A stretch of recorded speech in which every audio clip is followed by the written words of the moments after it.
Good morning. On behalf of the Alliance of Women in Workers' Compensation, I want to welcome you to today's webinar. Today's webinar is entitled Talent Management During the Great Recession with Industry C-Suite Leaders. This panel was pre-recorded during the WCI conference in Orlando in August of 2022 and is being broadcast today, November 17th, 2022. Before we get started, I would like to thank our 2022 corporate sponsors for their support on hosting events such as this. They support us not because they want their logos up on a screen, but they support the cause, which is to affect positive change in the workers' compensation industry through networking, supporting, mentoring, and collaboration. The Alliance is inclusive of all professionals in workers' compensation, regardless of career stage, with the belief that we can all learn from and support each other. Be sure to head to the Alliance website for all upcoming events. We are excited to host webinars, collaboration sessions, and in-person events throughout the year. Be sure to check back on the website for registration details. If you cannot make one of our live, virtual, or in-person events, don't worry. All events are recorded and on demand for our followers. Our theme this year is Acknowledge, Adjust, Advance. Each quarter, our webinars and events will be centered on each mini theme. This quarter, we focus our topics around Elevate Together. Be sure to join in these discussions as we facilitate both virtual and in-person events. I'm excited to announce that next year's theme is Together Towards Tomorrow. Stay tuned for more information regarding 2023 content. Virtual and in-person events are coming soon. Have you joined our book club yet? This year we launched our 2022 book club with 6 books to choose from, all by previous keynote speakers from the Alliance events. If you love reading books, be sure to head to the website to sign up and join. There is still time to join this quarter, and we will be announcing the 2023 book club information next month.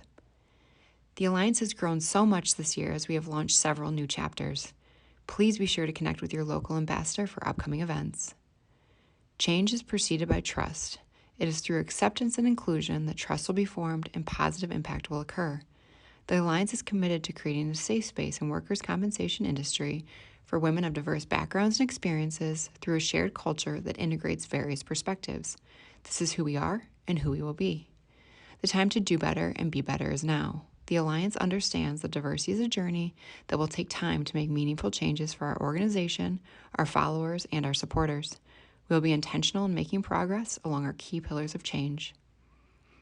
Turning to today's webinar, the future of work is here, and addressing talent management is a top priority for our industry.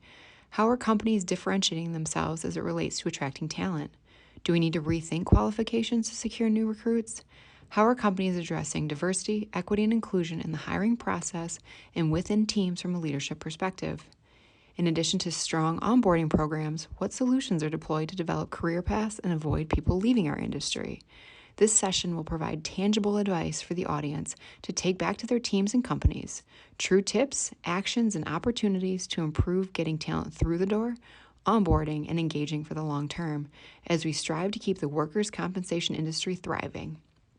Today's panelists include Jennifer Ryan, Executive Vice President of Commercial Operations at Figure 8, Terry Lewis, Chief Human Resources Officer at OneCall, Erica Robinson, Vice President of Client Experience at the Best Claim Solutions, and Laura Wood, Vice President Human Resources at Health E-Systems.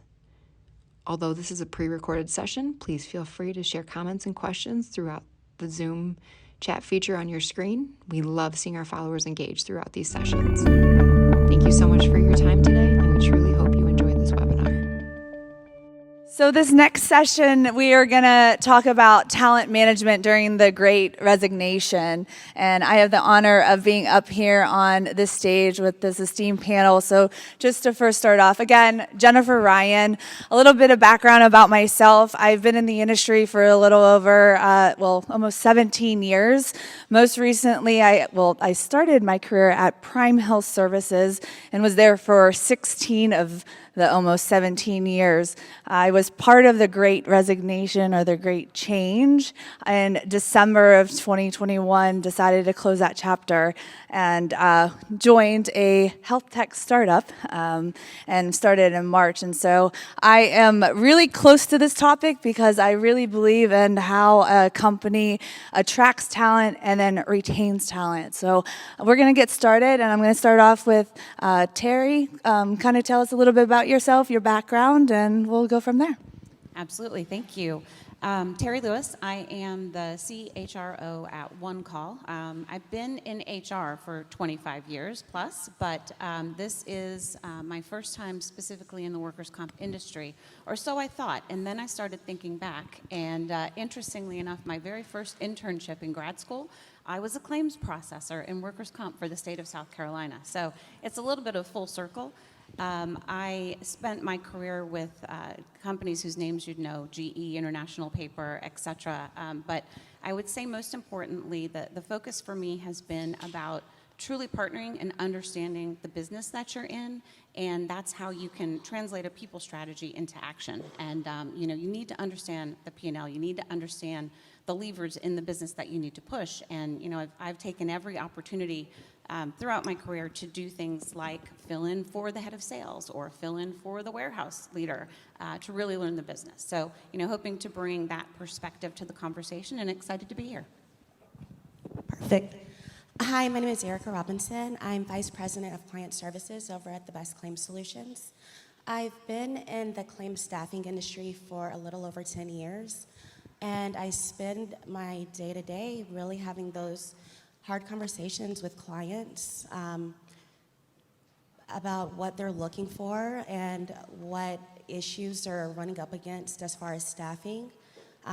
Additionally, having those conversations with our recruiting team, going over what the candidates are looking for, what they need to move forward with that, moving out of a position and going on to another company. And so I'm looking forward to this conversation today and kind of sharing a little bit of that insight with everyone. Good morning. My name is Laura Wood, and I'm VP of HR for Healthy Systems. Thanks for the opportunity to be here. I hope everyone's had a great conference so far. I also this is my first event with the Alliance, as well as have been in the work comp industry for just a little over 6 years. Today I'm really hoping to share with you all some practical things that you might be able to take back to your company, ways to impact the engagement with your employees, as well as help to retain that talent. So looking forward to a really good discussion. Great. I told the ladies as we were prepping last week, I said, let's just pretend we're on my couch drinking a glass of wine and having a conversation. So I think what Michelle said, I'm so engaged in this, and hopefully you guys will enjoy the topic. We're going to start off. I have a stat here. According to the World Economic Forum, the Great Resignation, a term coined, we all know, in May of 2021, described the record number of people leaving their jobs since the beginning of the pandemic.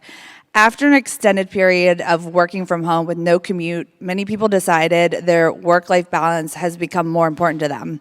1 in 5 workers plan to quit their jobs in 2022, according to one of the largest surveys of the global workforce.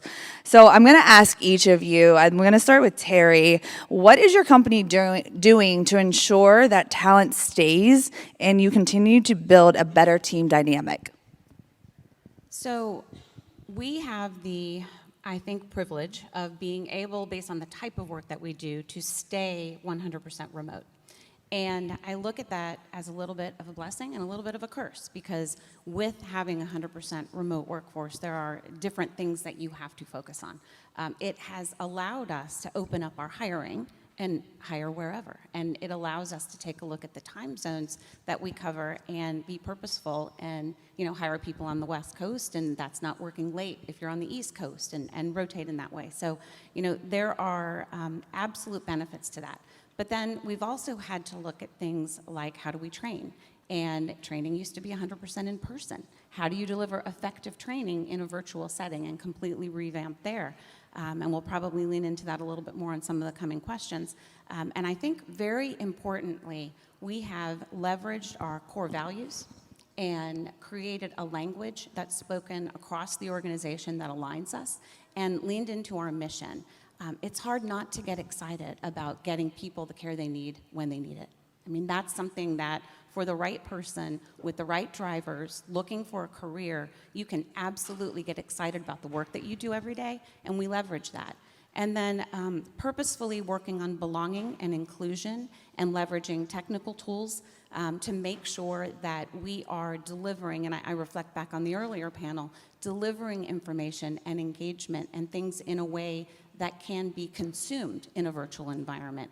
That's on us. And then, the employees that we hire have to know that you need to be able to be successful in a remote environment in order to work for us. So that's something that we work on, making sure we're explaining to people in our employee value proposition, and we're bringing in people that will excel in that kind of an organization. Yeah, no, the mission, I think, is one of the most key important components, is really driving home from top down, leadership down into that mission. So thank you, Terry. Erica, what are your thoughts on ensuring that talent stays? So I think Terry really touched on a lot of great points. In addition to those points, I believe, making sure that your employees feel like they are being appreciated. So fostering a culture of reward and recognition. And you can do that simply by, getting personalized gifts, or even just sending out an email to the company and, acknowledging that, this employee has done a really wonderful job at, what they bring to the company. Doing things as far as opening opportunities for upper management to have time to talk to employees is huge, because it allows the employees to feel like they're being heard, not only from their manager, but from the top down. And I feel like our company has done a really great job by doing that. We have the thing that we call skip level one-on-ones, and that is where our president will schedule time with, my employees to talk to them about what they like, what they don't like in the company, where areas where we can improve, what we're doing successfully. And I think that has been huge with our employees, and keeping that engagement and keeping everybody feeling like they are appreciated within the company and not wanting to look and find other places to go. Yeah, no, that's great. Laura, what about you at your organization? Right. So similar to Terry, we are also, for the most part, 100% remote. And so one of the things that we've come to realize is how important that connection to the leader and their teams and their employees as individuals is. And one of the tools, and Verna mentioned it in the earlier panel today, that we've leveraged and launched to our leaders is the idea about stay interviews, or we call them stay conversations. And what we've provided is a framework to say, hey, let's try and get in front and have these conversations instead of waiting until the person resigns and we have the exit interview. Let's have that conversation up front, and have given them a framework to say, let's ask some questions like, when you get up and you get ready to log in the morning, what are you excited about? Or what are you learning, or what do you want to learn more about? We also encourage them to ask, why do you stay? Why do you stay at Healthy Systems for us? And then, this is a tricky one, we ask them or encourage them to say, when's the last time you considered leaving us? And what caused that? And then finally, what can I do to make your job better? And for the leaders that have had these conversations, their relationship has grown 3 sizes that day, Grinch style. I mean, the relationship has been, if the employee is vulnerable and has the courage to actually be honest and say, yeah, here was a time when I just thought, ooh, yeah, I'm taking that recruiter call. And if as a leader, there's something that you can do, if you can have an impact on that, isn't it better to know now? And I think the trust that gets built in those relationships really helps in that, gosh, maybe they won't take that call from the recruiter, maybe they won't post their job or their resume out on LinkedIn. As well, from a team dynamic, that trust that continues to get built. Yeah, I think what's really important is the trust. How do you build that trust within the organization, within your leadership, so that they do have open conversations?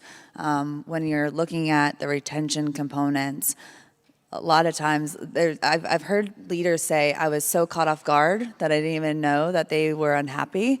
And so how do you bring them in to feel safe that they will have an open conversation if there is that crack, if they are getting hit with recruiters all the time, because it's happening all the time, right? We're not getting away from that. So thank you.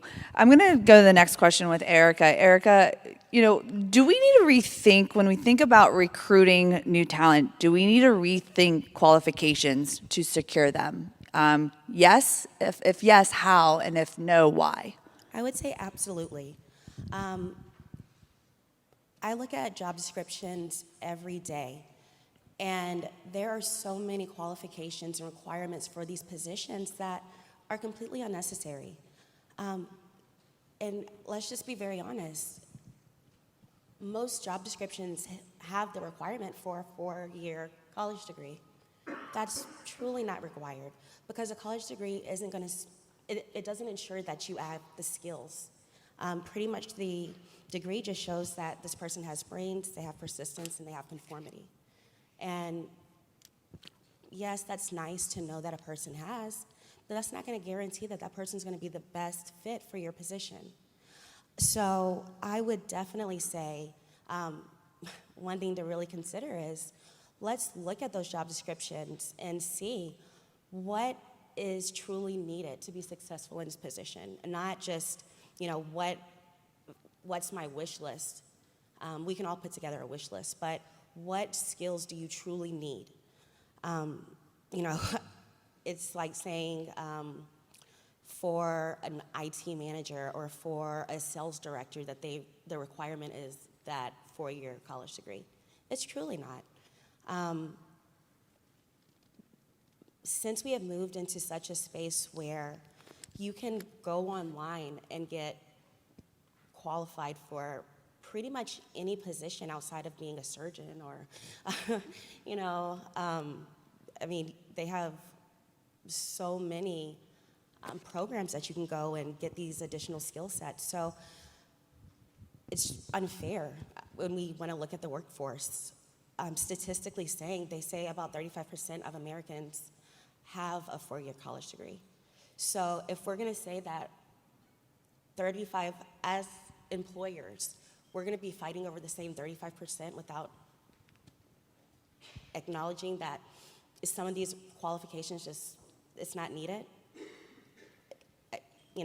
So that is going to be my biggest point with that. We do need to definitely take a look at that. Yeah, I would agree, and I think something we've been able to do is, again, with the remote workforce, taking a look at the hiring process very closely and taking a look at every job description very purposefully, similar to what you said, Erica. It also leans into your diversity efforts, because you really need to acknowledge that some of the information on those job descriptions can be inadvertently discriminatory, and that you're limiting your population to the 35% per the conversation there. And there are better ways to find out if someone has the skills that are needed for your roles.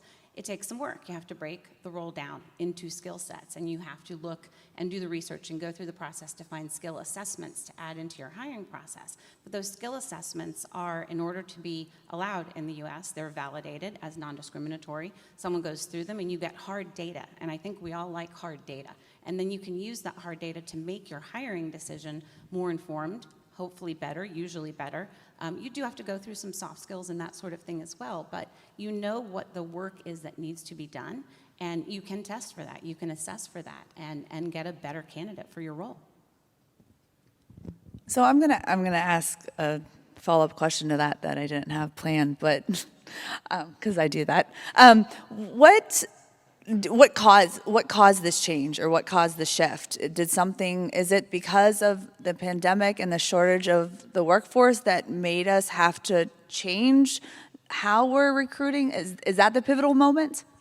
So I'll start. I would say many things like this were coming, and we'd been experiencing before the pandemic. I think the thing the pandemic gave us is a willingness to try something new faster than we had it before. Because if you ask most managers, not all, because I know we all know people that have been very successful working remotely for a long time, but that was not the rule. It was the exception. Most leaders would say, oh no, I could never let my team be 100% remote. No, and I can't hire remote. Oh no, I have to meet them. And we've proven very quickly that we could be productive from home. People can be trusted to work from home. We can hire with Zoom interviewing and Teams interviewing, et cetera. So it gave us a willingness to do something different than we were used to, that I think that it just changed that perspective in a lot of our hiring leaders. Perfect. Well, Terry, you also were talking about diversity, equity, inclusion. So I'm going to ask this next question for you. So within your organization, how are you addressing DE&I and the hiring process within teams from a leadership perspective?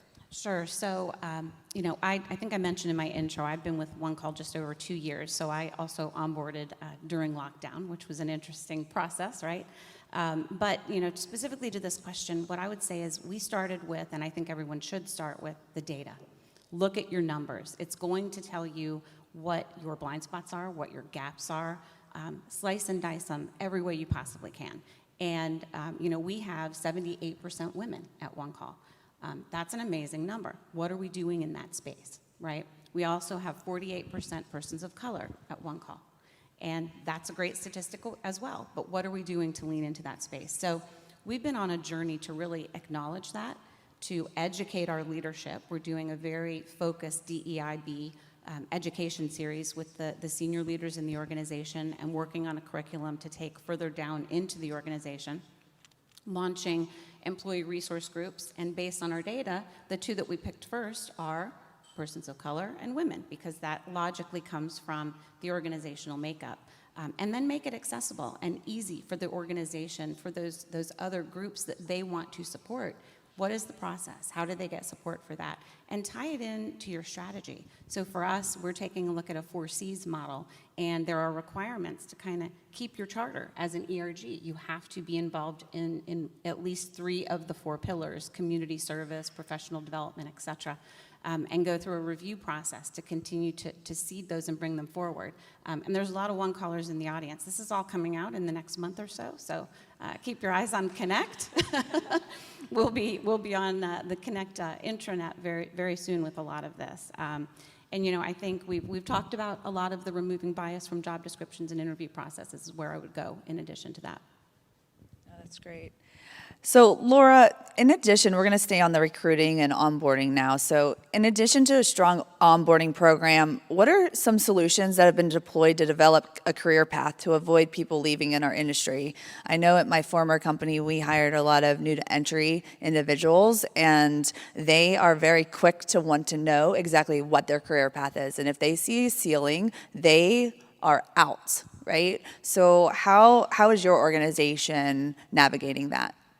Yeah, that's a great question, and it's definitely something that we've realized we needed to put a focus on this year, and have taken a couple of different paths from it. So one, we wanted to look at what's a traditional career path. What's that kind of next in line position? Because you're right, a lot of candidates, they want to understand where's their potential to grow.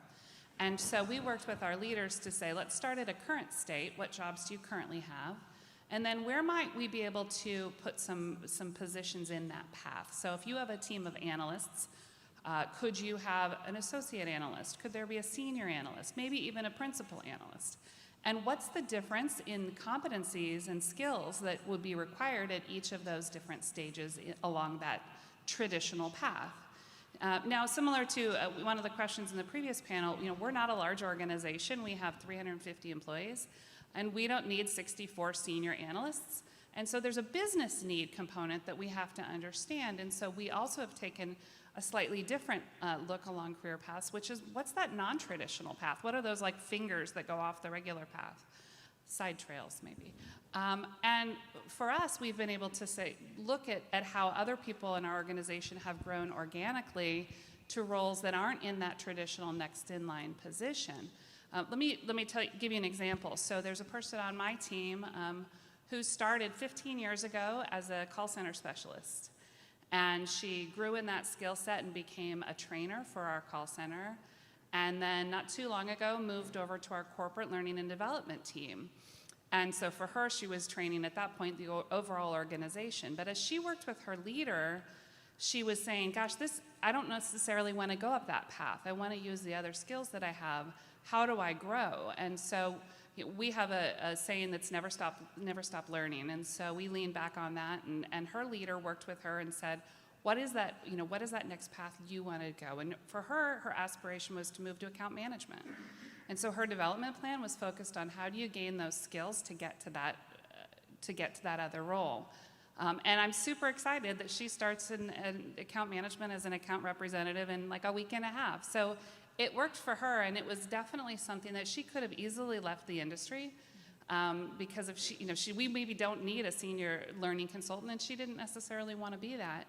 But we were able to show and visualize for her and for the rest of our employees, here's maybe a different way you can go. And that way, it's given them that additional opportunities to learn and grow and also find their career that might be a little bit different than next in line, but help them stay with us and stay with the industry. And the recommendation I would give is take a look at your job taxonomy and make sure it's simple, that you have the jobs that you need and that they're easy to understand. Something that happens often in an organization, the older it gets, is titles get added over time, and people backfill the person who was in it, and responsibilities kind of morph a little bit, and you never really go back and look at that core. So, within my first 6 or 9 months, we did a job title cleanup process, and it isn't taking away, it's adding clarity. And with clarity, people can visualize that career path. And I think the worst conversation any of us, and probably every one of us, have had it. Talk to people about that career path, because you don't want to be on the other side of I quit. Oh, but wait, I had plans for you. Well, you should have told me you had plans for me, right? So I think that clarity and an understandable job taxonomy is also important. And then I just want to add to that. I think both of you guys brought up some really great points. And just a reminder to management, make sure you're having that touch point with your people. Having those conversations. I make it, just with my team, I make it a priority to ensure that we touch base at least once a week. Whether I'm in the office or not, we'll have a 10-minute, a 30-minute quick conversation just to kind of touch base, find out what they're doing that they're enjoying, what they're doing that they're not enjoying, and what do they see within our company that maybe they would want to do a little bit more. Our company, we started out as strictly claim staffing, and now we've kind of developed into not only claim staffing, but an IATPA firm, as well as so many other avenues within the claims industry. And, for my team, initially, I'm just like, hey, your job here is really to be that touch point for our clients. But as I watch our company continue to grow, I have to really be honest with myself that there is a lot of opportunity within this company, and I don't want to lose any of my employees, especially because I've put so much into them. It would be crazy for me to not have those conversations with them about, again, what makes you happy, what doesn't make you happy, and what do you see within this company that maybe you want to move into, because I don't want to lose you. I know the company doesn't want to lose you. So, really making sure you're having those touch bases with your team. Yeah, I think it's really important from a clarity standpoint. I learned a hard lesson several years ago about, not having that open communication with employees and really allowing them to see that career path and them to then buy into that and be open to not even see that one specific lane, but also to find out what other skill sets they enjoy. Because when you actually pause for a moment and listen and just be quiet and let them talk, you then figure out they are like so much more, like there's so much more to grow, right? I always say that I love to find people that think their ceiling is here and they don't see themselves, and you can allow them to shatter it and grow. And I think that's really where, when you lay out that career path and really guide them through that, then they feel a part of the organization and they don't allow the noise of a recruiter or someone else telling them that they can go into another organization and get a higher career path. Like, really hone in on that clarity and the vision for them and allow them to build their path. So great feedback, guys. I'm going to go ahead and move over to now just the company itself and the structure. Each of the companies, you guys have the hybrid, the full remote. So we're going to start with Erica. Erica, because you have the hybrid, full remote all over the place. So in a world of hybrid, full remote, or in office models, how do you see your organization facing the challenge of a strong company culture and ensuring that employees feel connected to the corporate headquarters with just that mixture of individuals? Okay. So, like I mentioned, our company over the past few years has been making just a huge move within the industry and a lot of growth. And what we really had to do, especially realizing that we have employees that they work in the home office, we have employees that work 100% remote, and then we have employees that are hybrid. How can we ensure that the communication, because we're growing so quickly, is making it out to everyone so everyone feels included? And what our company did initially is we really sat down and did a huge restructuring where initially we went by just departments. And we took those departments and looked at the purpose of each department as far as being, who's touching clients, who's touching candidates, who's just the day-to-day operations. And we went through and restructured our company based on the purpose of those departments. After we did that restructuring, we did a tiered level leadership. So we created pretty much heads for each purpose. So we have the first level of leadership, which it is the head of each purpose. Then it moves down into the leadership of those departments, which we looked at purpose as the purpose.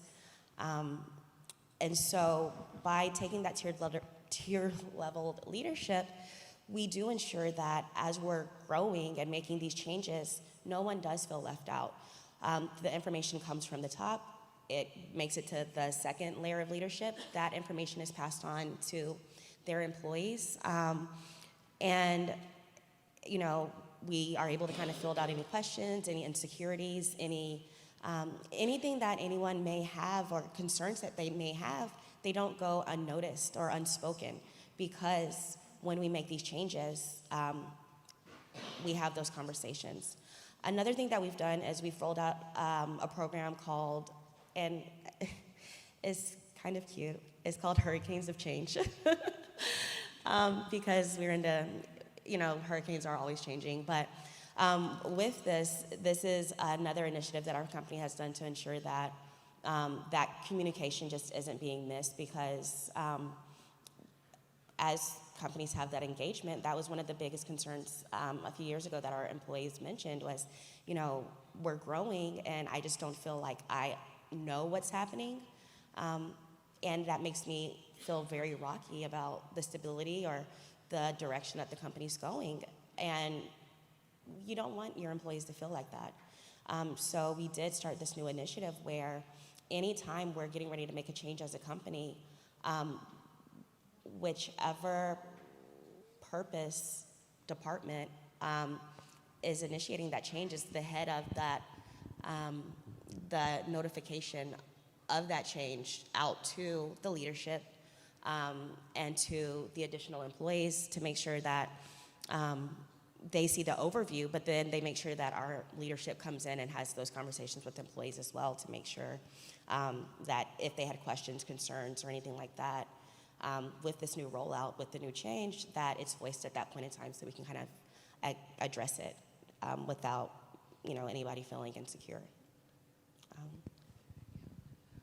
I think it's a really good point, and it ties back to what they even said on the panel earlier this morning, that communication is such a key part of engagement. And so being really intentional about making sure that people who maybe that you won't see them every day because you work in the office on different days, but everyone's still getting that same message, and having to be really thoughtful and have a plan about how you're going to communicate that is really important.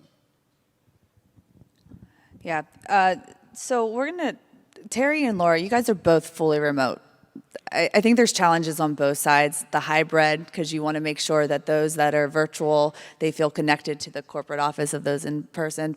But now you guys are completely virtual, remote. So I'm going to start with Terry. Terry, how do you keep your company culture intact when you don't have that home base where they're all there Monday through Friday?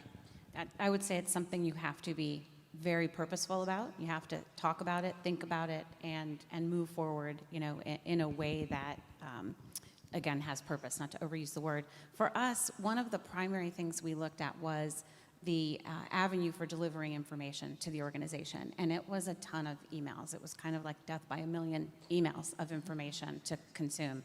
And kind of a hard to access, hard to make sense of intranet that wasn't well used. So one of the primary areas that we've invested in is a mobile-enabled, very functional intranet that we've named Connect.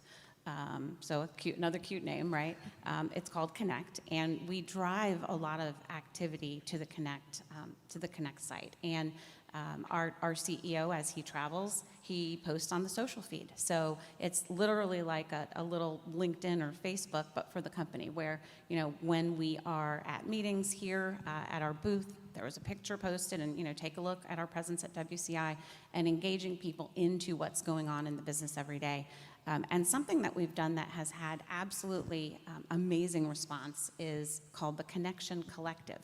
And it's a big mouthful, but basically what it means is, while we're traveling for different client meetings or a board meeting or anything else that we have going on around the country, we take a look and see, do we have employees within that, a reasonable commuting distance, and let's go bowling, or let's go to Dave & Buster's, or let's go to Topgolf. And so we bring in, 15, 20, I think the biggest one so far has been like 60 people, and we eat, and we talk, and we catch up. And we have some fun while we're together. And it has been absolutely amazing to see people that haven't seen each other in several years come together in that kind of an environment and reconnect. And you watch them go back with a bigger purpose and more of an intent to continue to connect with each other. So those have been absolutely amazing. And then I know they talked earlier on the first panel about engagement surveys, but that's another area that I think is important for you to look at doing differently. We also do an annual large engagement survey that ends up with action plans and cascaded through the whole organization. But we've added new hire surveys with the change in training and the change in the onboarding experience. We think it's important to get that feedback in that first 45 or so days. We've added exit surveys. And then in 2023, we're adding pulse surveys, where it's called an employee experience monitor. And we're going to have 3 questions that are the same every time, and 2 questions that are targeted on something that's going on in the business. And it'll be things like, are you more or less likely to stay with the company than you were 3 months ago? And so, purposefully asking the questions, and don't ask the question if you're not willing to do something with the answer. Excellent point. And I think you're right. It's a question we keep asking, because for us, we feel our culture is a differentiator. And how do we not lose this? And how do we continue to support it, especially for people that have been brought on since COVID? And so we call it casual connectedness has been a lot of our focus, which is that I miss that hallway conversation with someone that I don't typically work with on a day-to-day basis. And how do we create those casual connectedness opportunities? So one of the example that we have a leadership group that put together an effort that actually launches on Friday, which is a virtual break room. So we're inviting people to log in, and there's a topic, which is football this month. It's going to change every month. And you can come and you can talk about whatever you want to talk about related to football. I don't know anything about football, but I do like football snacks. So I'm hopeful there's a place for me there. We'll see. But really, it's how do we have those conversations? Because you find out the person that works in a department next to you has been pregnant for 8 months, and you have no idea because you don't see them and you don't interact with them. Not that we want to disclose a lot of PHI, but it's those opportunities just to get to know each other, be able to understand who we are as people. Another thing that we've done is we've asked people to voluntarily fill out a kind of an all about me form, and it's shared on our team site, which is sort of our intranet. And it's let me tell you about myself, and let me show you a picture of my golden retriever puppy who keeps scratching me every day. And I love to, this isn't me, I love to hike and mountain climb, and here's some pictures of me, or here's my kids. And so it's just an opportunity to get to know one another more.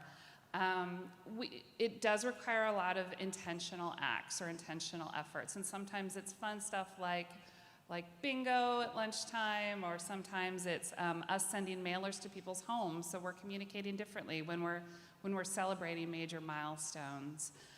And the way we work is a little different as well. So we do something with all of our meetings that we don't run 30 or 60-minute meetings. Instead, we run 20-minute meetings, or 50-minute meetings, or 80-minute meetings, to allow yourself 10 minutes to sometimes get up and go to the bathroom, but also just to know that we're all staring at screens all day long, and it's terrible looking at your face all day. And sometimes you need to get up and you need to walk around, and you need to, we're not getting those, even walking from meeting to meeting. And so that's allowed us an opportunity to just work a little differently. And I think also, I'll end with, from a communication perspective, as an organization, we used to only have all company calls or all company meetings once a year. And one of the benefits that we got from COVID was we realized we need to bring people together through a virtual call.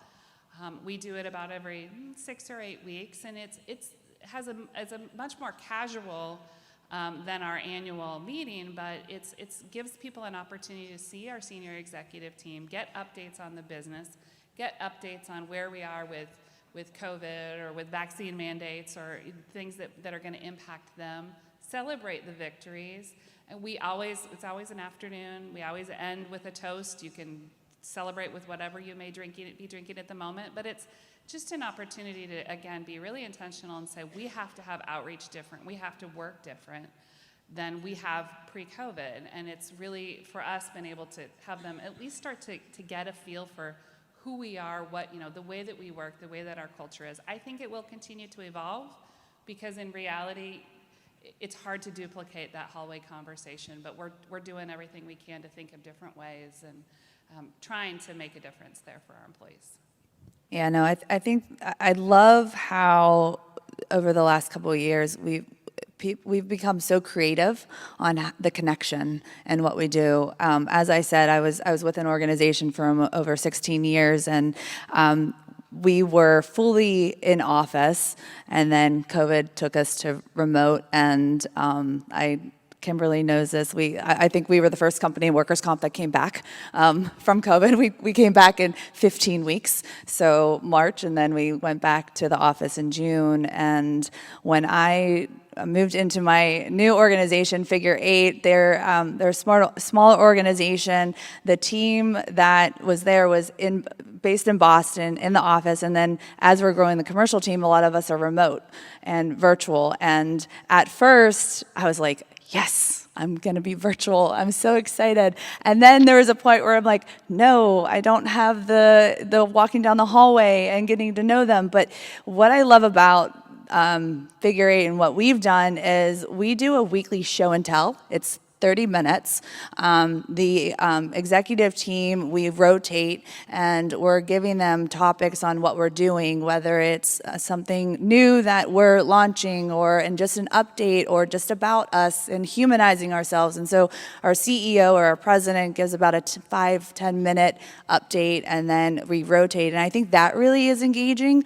We also, because we are a small organization, any new employee will give like a 5-minute, who am I? And so we say, who are we from a professional standpoint? And then we give ourselves a little bit of a, who are we personally? So that's fun to really get to know them. But what I love about where we are in the space of corporate culture and this model is the creativity of the engagement. And I think we all need to have like a blog or like a dashboard of everyone telling everyone what they do. Because I pull in examples and I'm like, oh, I need to like store that away and steal that. So, and I would add, I know someone who does walk and talks. I love this idea, right? If you don't need to be sharing a screen, she puts in her earbuds, her direct reports put in her earbuds, and they take a walk to get outside, because we are looking at those screens all day, every day. And then I talked earlier about the engagement survey, and I think everyone thinks of the HR department as the facilitator of, but I also have team members that need to be engaged on my own team. I think it takes a certain amount of trust and courage. But I literally handed the team the raw data and said, volunteer to help me figure this out. I don't know what's going to make your work life better. Please help me. And I had a bunch of volunteers that sorted through that data and came back, and we have 3 main work streams, and one is called the Y'all Call, and they literally do monthly calls for birthdays and service anniversaries and new team member introductions and a team building activity. And one of my favorites is a team called The More You Know. They've done lunch and learns across the organization where, we'll send a $20 Uber gift card and you get your lunch and you learn about payroll, or you learn about HR business partnering, or you learn about whatever, something that in our team based on survey feedback, what do you want to learn about within the HR team? So we do that one. And then one that is so easy to steal, if you are on a Microsoft Teams environment, we have a thread that everyone is added to, and it's called Tell Me Something Good. And every Friday, somebody starts it, and it's literally all day Friday, you get pings, and it's maybe a picture of someone's kid's birthday party, or I posted a picture of my son at college orientation, and it's a little bit of that hallway chatter that we get in a virtual environment, and the excitement around Tell Me Something Good has been pretty amazing. And so someone will tell you something good and then ping someone else, and it's their turn to share. So I'm going to steal the walk and talk, and suggest it because my chiropractor tells me I sit too much. So I'm taking that one. So for any of those that know me, I use the saying, perceived reality is reality. Perception is reality. It doesn't matter what my reality is, it's the perception around it. So I'm going to move over to this next question to Erica. What are some misconceptions that people have when it comes to talent management post-COVID? And how can we combat these misconceptions and communicate more effectively? That is a wonderful question. I have to laugh. So,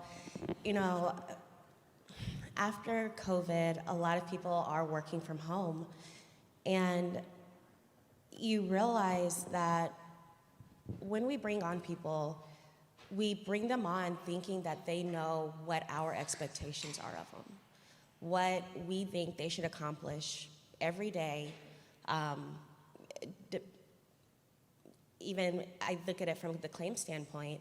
We look at it, we think that everybody knows that they need a touch point with the claimant within a certain amount of time. They know they need to log everything. They know that their notes should be in there. They know this claim needs to be moved over. But every company is completely different. And we have to remember that. You have to just acknowledge the fact that the way one company does something, another company handles it completely different. So I think when you're bringing on new people, everybody was thinking employees weren't working. They're not meeting their goals. They're not doing what we think that they should be doing. And you have to really be honest with yourself and say, well, did I give them the expectations of what they should be actually doing? What am I hoping that they accomplish each day? When they tell me that they've handled this, do they know what my expectation is actually of what handle means? And a lot of people don't. So the biggest misconception I heard when I talked to clients is, we went to work from home, and this person, and this person, they're not working. Or, our top performer is doing this while the rest of the team is only doing this much work. And, I had to ask them, well, are they aware of this? When you brought them on, did you give them a list of, when you are handling this process, I expect for this, and this to be done.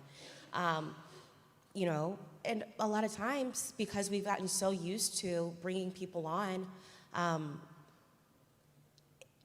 and having them in-house and being able to train them that way, that when we moved over to that work from home, we didn't think about that. We didn't acknowledge it. And, that was the biggest complaint that I really heard. And, we're still kind of hearing that at this point in time, that, people can't be trusted to work from home. I don't think that that's the actual fact. I will say not everybody is going to do the best in a work from home environment, but we have to set people up for success. And I think that's something that we truly missed out on when we, after COVID, when we left people work from home. We just really didn't set the expectation for them. So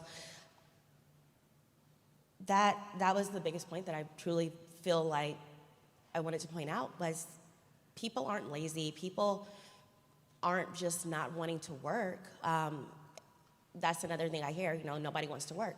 It's not that people don't want to work. I think we're getting into this day and age where after COVID, people realized, I'm commuting 2 hours to my job, an hour there, an hour back. I, am putting in a full 40-hour week. And they realized, like, during COVID, they were able to do the same amount of work that they were doing while they were at home, the same amount that they were doing in the office. And so they realized at that point in time, I don't want to go back into this environment where I have to go work from home, because that's 2 hours out of my day that I'm losing. That's 10 hours a week. So two misconceptions we'll say. People aren't lazy, and the second one is that people do want to work. It's just we have to kind of listen to what they're expecting when they go into these roles, what they're looking for, and figure out a way that we can provide that for them. So do either. The phrase I like best is the Great Reset, because I think it's been a resetting of expectations on both sides, right? The company side as well as the employee side. And that, prior to what we went through over the past few years, when you look at talent management, it could be very prescriptive. It was very much, this is what we're willing to do, right, from the company's perspective, and here's your path, and, like it or leave it a little bit, right? In general, people went through this together, universally, this giant shift in our lives, in our workplaces, and they went, wait a minute, I don't have to anymore. I get a voice. I get to choose. So it's becoming much more of a give and a take and a conversation now, I think. And so it's this reset. And I don't think that it's ever going to be the same again. It can't be, right? And I agree. People don't get up and say, I want to do a bad job today. They don't get up and say, I don't want to work today, for the most part. There are the occasional, bad eggs, so to speak. But people want to be productive. They want to be challenged. They want to learn. They want to grow. And it's about making sure that the environment you're providing allows them to do that, and that they lean in to do it. And that's really how you find a fit. And so, for me, it's this resetting of expectations. And I also, a slightly different topic here, but I think that a lot of people have said this home life is more important to me, and I am more willing to do with less. And if that means one person works part-time or one person doesn't work, I think there are very likely people who have become caregivers for elderly parents or other relatives, and that literally has shifted the dynamic of the workers that are available for us in the marketplace.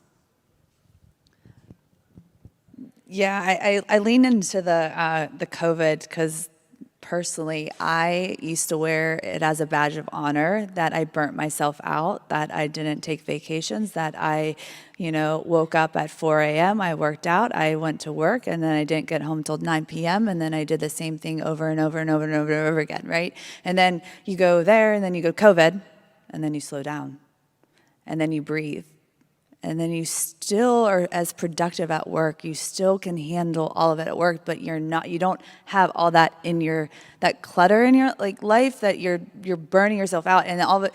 And then you say, well, why did I do that? Why are we having this badge of honor saying that we are burning ourselves to, the wick is gone for what?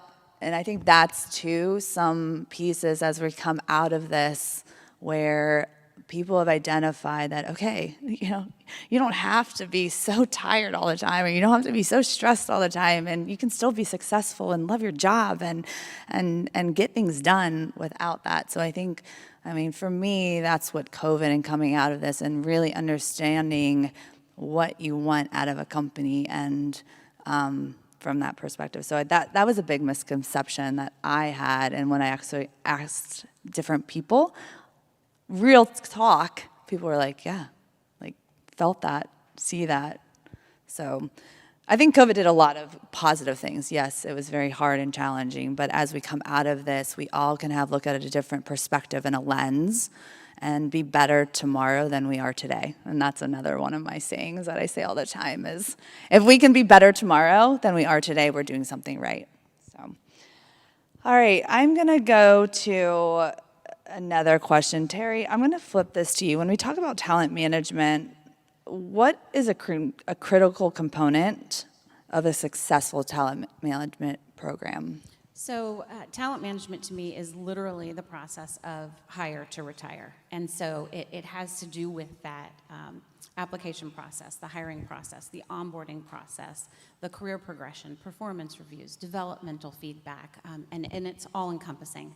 And I think we could probably talk an hour, and many of you have your own programs and amazing ideas on it. But the piece that I want to focus on here is I would encourage everyone to kind of flip that model and consider at every step in that journey, what is the level of employee inclusion in the process?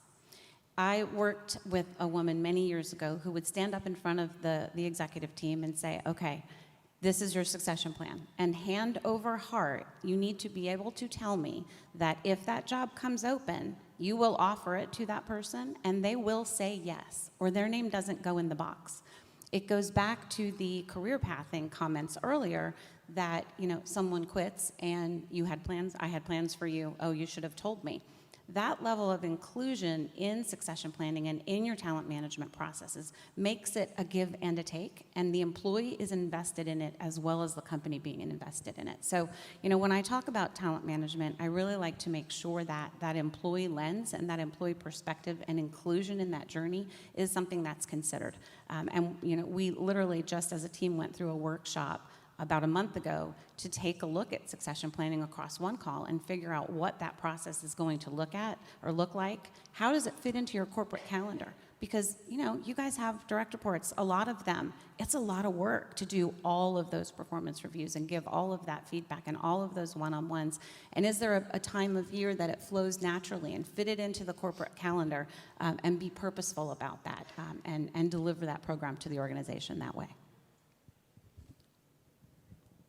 Okay, so I like to think about the future and see what you guys are thinking.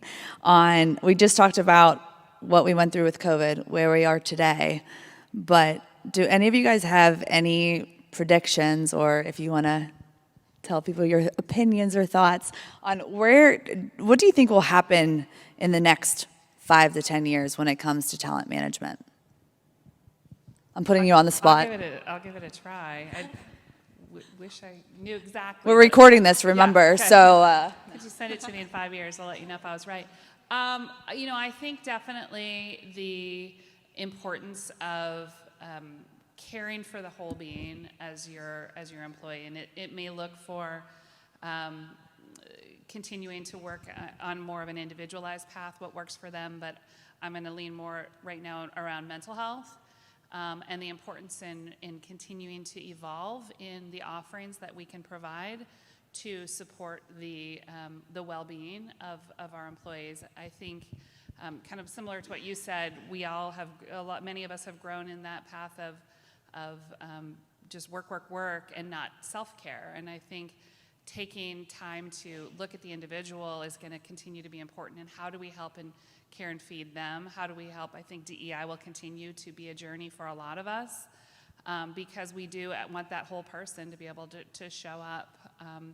And I think I would say on a performance side as well, shifting a little bit more from the management of performance to enablement. How do we help grow people in the way in which that they can be the most successful?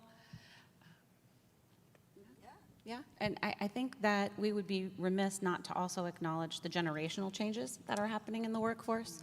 And you and I talked about this a little bit last night, Jennifer, that, the Gen X, Gen Y, Gen Z, very different expectations. Digital natives, they were literally born with cell phones in their hands. And, 2-year-olds watch, videos and can work an iPhone better than I can probably. And there's a different expectation from a work standpoint, and there's a different willingness to give all. And I don't, my son is not going to get up at 4 in the morning and work out and come home at 9 o'clock at night. I don't think he ever will.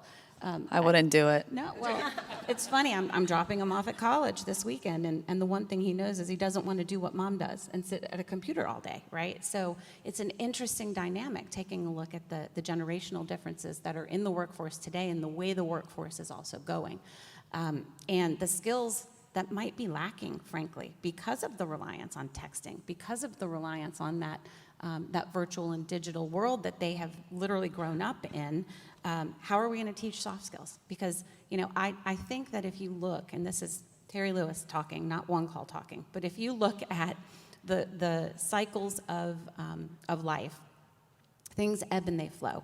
And right now, it's very reality TV driven and very, what did you eat today? Put your picture up, walk through the hallway with you and experience your life. And I think there's going to be a time when people say, yeah, no, I'm going to lean back from that, and that's going to slow down a little bit. And what happens then? And what does our world look like when those cycles kind of continue forward?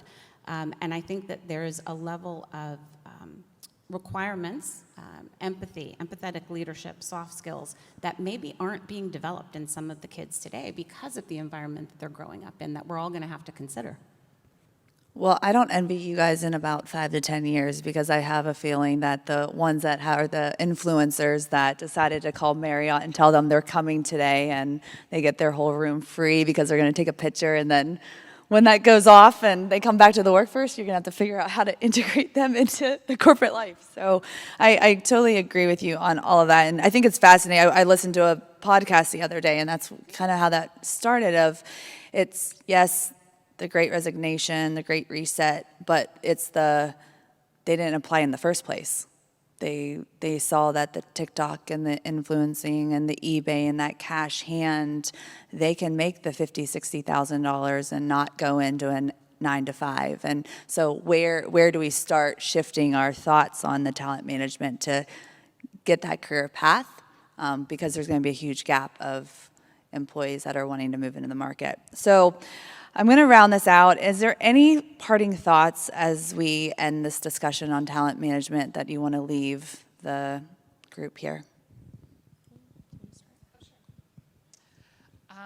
What I would say is for all of you, tying it back to this event, really as women leaders or allies of really trying to promote women, it's looking for opportunities to seek out and help others to maybe help find their path. It may not be someone that is on your direct roll-up. It might be someone that you can sponsor or someone that you can mentor. But how do we find opportunities to really be courageous and be vulnerable in front of others to say, how can I help you? How can I help build you up and help leaders or help women, men as well, but really for this purpose, helping them to find new opportunities to grow, and hopefully some of these things we've talked about will be things you can take back with you.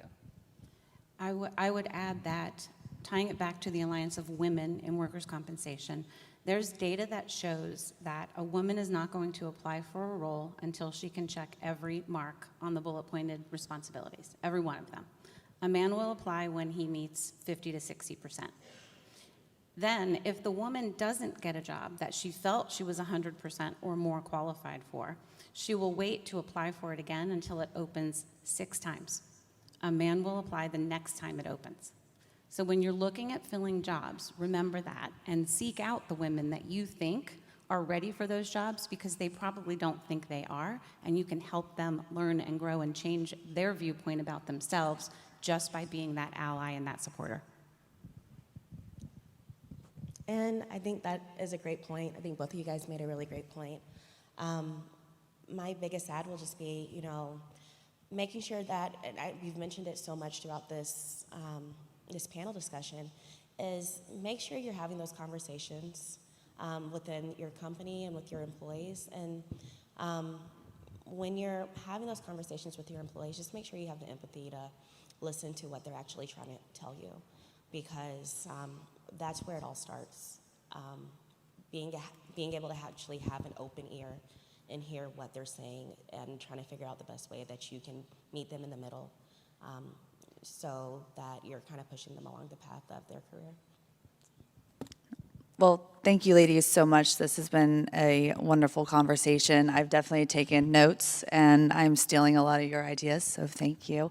We're going to open it up to the audience. If anyone has any questions for the panelists, I think Julie and Mary Jo has microphones around.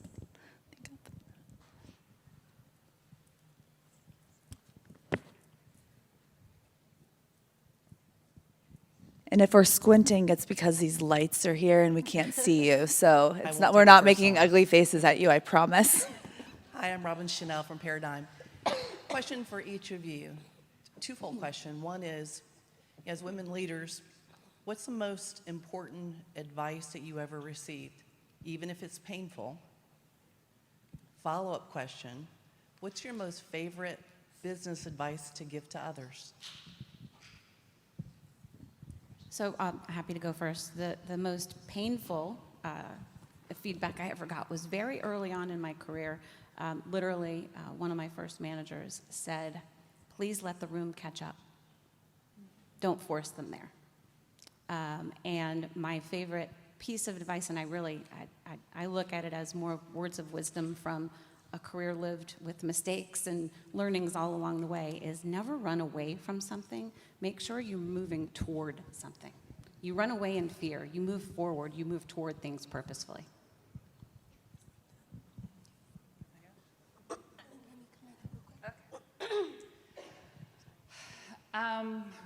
So I would say for the advice I've gotten, and this is the tricky one, my brain always has to process a little bit, but if it's not important to make a decision, it's important not to make a decision. And so for myself, guidance I would give,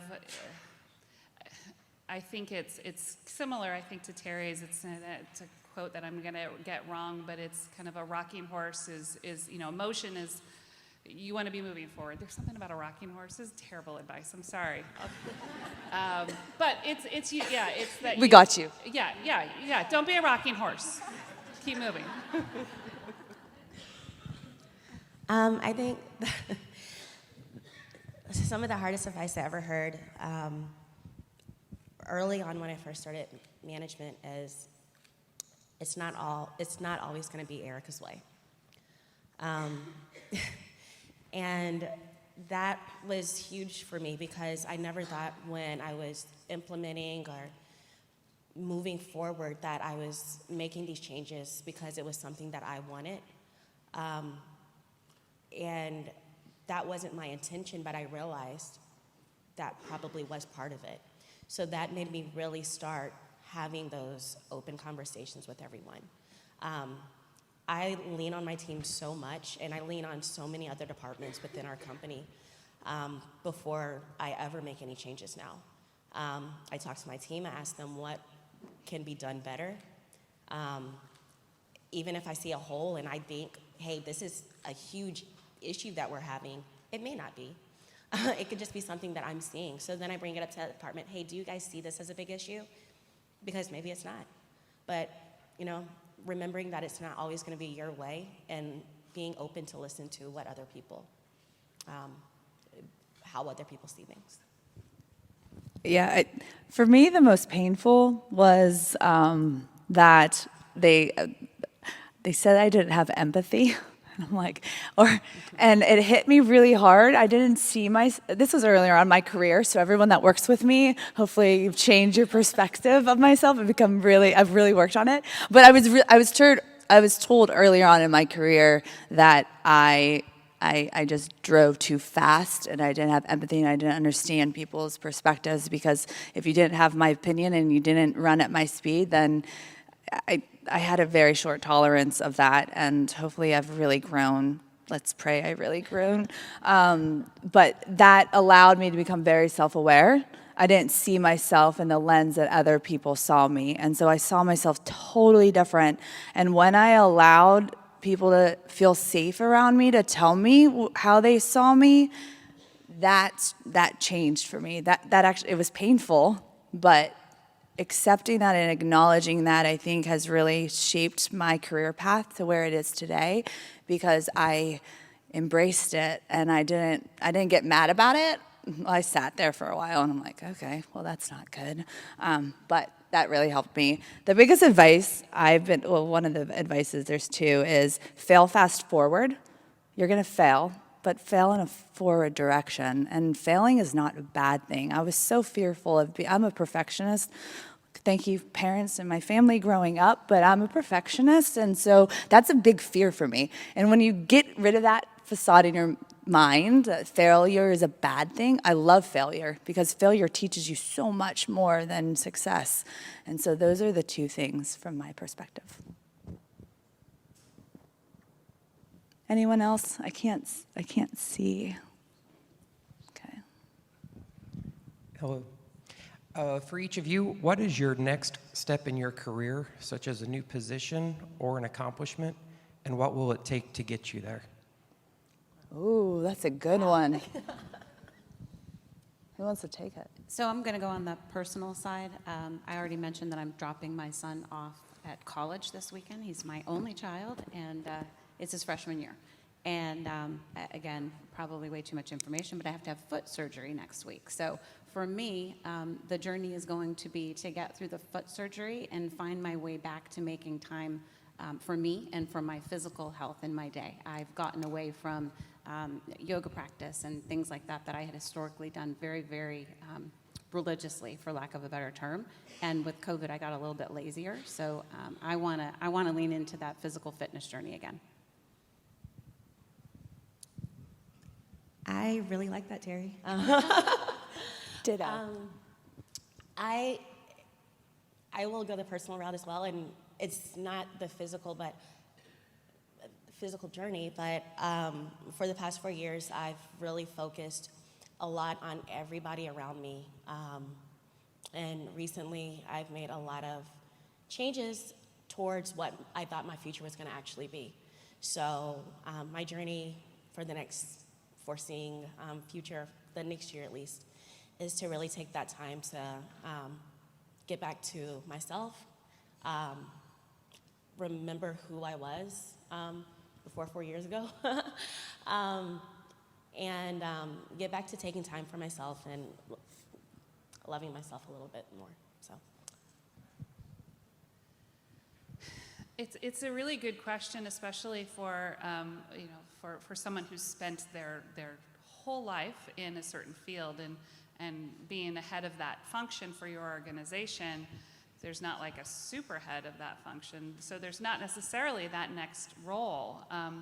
And so for me, it's as I've grown with this role I'm in now as kind of the ultimate vision of where I'm headed. It's instead of looking for another position or a different position, I'm just trying to be better. And so, we've had the benefit of allowing all of our leaders to go through a 360 survey recently. And so, talk about sometimes this, like, it's a gift, right? Like, it's a gift, like your grandma gave you that sweater that has like a cat on it, but it's still a gift. And so, how do you take that feedback that you get and apply it just to be a better leader for your organization, for yourself, for your family? And so for me, it's not necessarily about what's my next job, but it's about how do I just be better at the job that I'm in, and how do I help my organization evolve.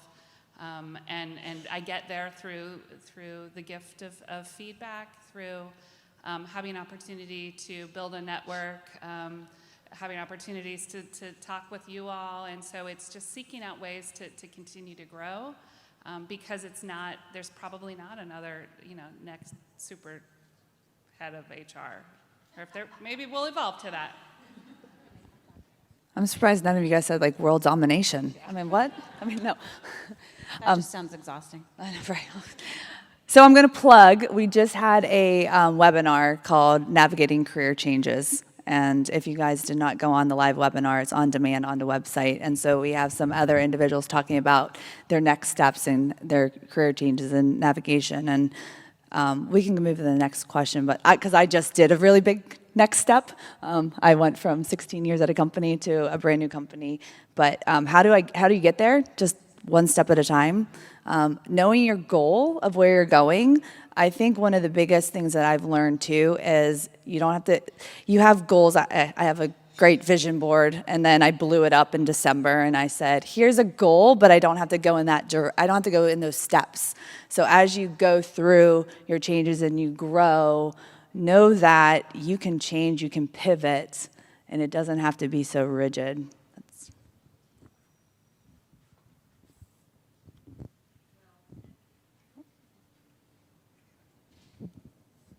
We just want you to scream, Nikki. Loud voice.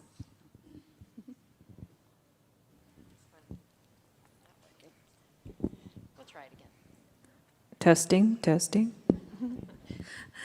Yeah, I'm Nerdy Nikki for a reason. I always have a question.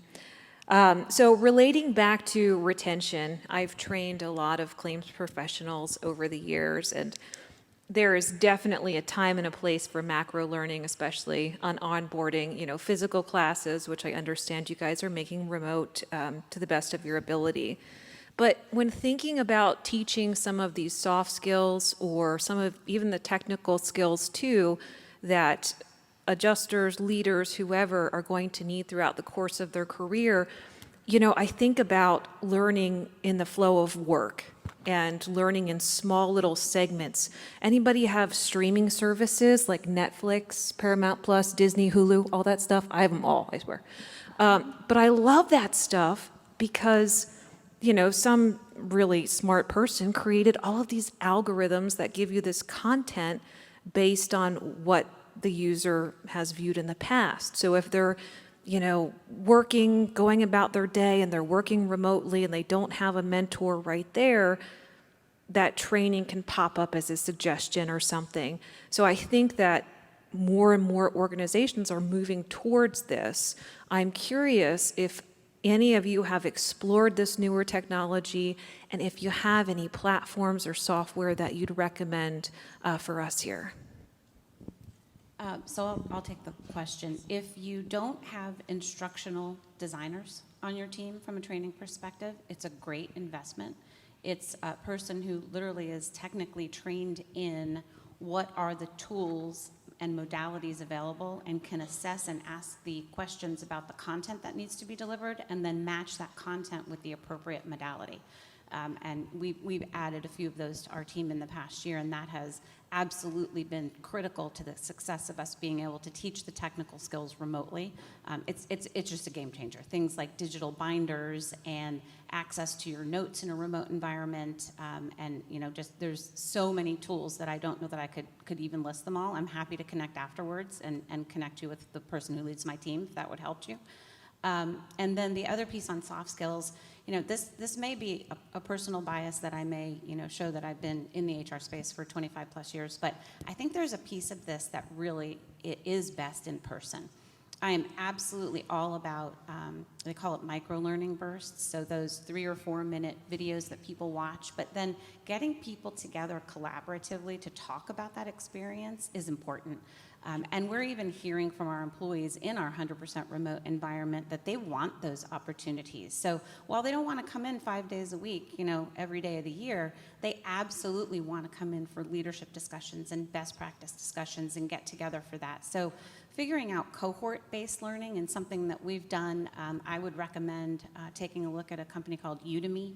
And they will sit down and help you customize a learning journey for your organization, and then they bring in Wharton experts or Harvard experts or different areas depending on what your learning journey is and the goals that you're trying to meet. They develop that content, they develop an online platform, and then they bring people together every so often for these capstone discussions to help assimilate those learnings. Yeah, I think also what's super important with that, if it's an in-person learning or if it's an online learning or virtual, it's the application afterwards and making sure that there's opportunity for them to apply those learnings, and there's a great opportunity from a leadership perspective to partner and understand and say, okay, I understand you just took this this webinar, this class, how are you applying it, and testing, continuing to follow up, because otherwise it can be episodic and they lose it. Any other questions?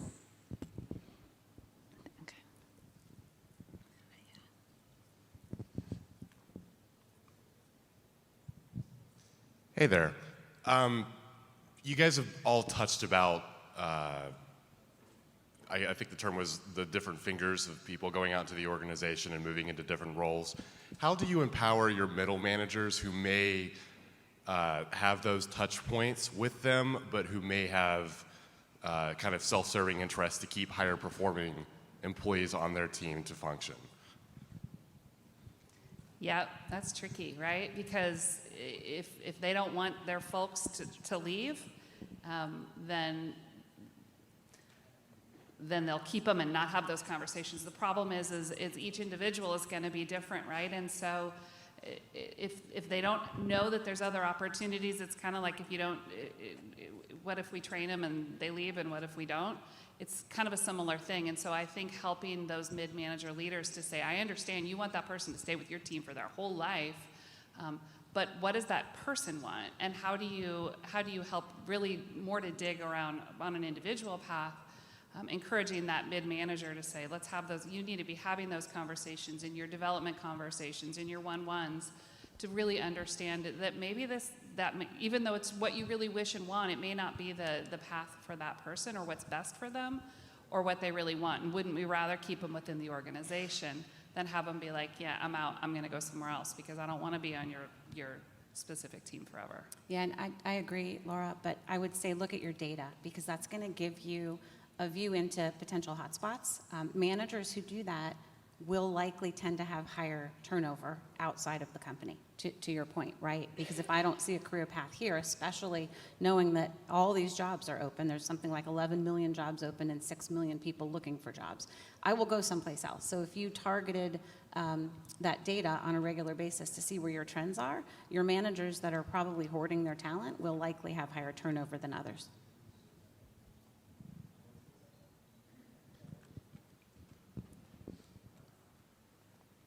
Any other questions?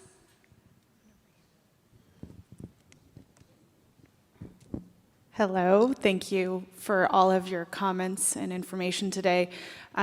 What are your comments or general suggestions on what I think is an internal general struggle amongst women to always say yes when you may already be overstretched, but you have that internal desire to say yes, to be the person, to be that person? I would appreciate your comments or suggestions. So, sorry. That's a really good question. I'll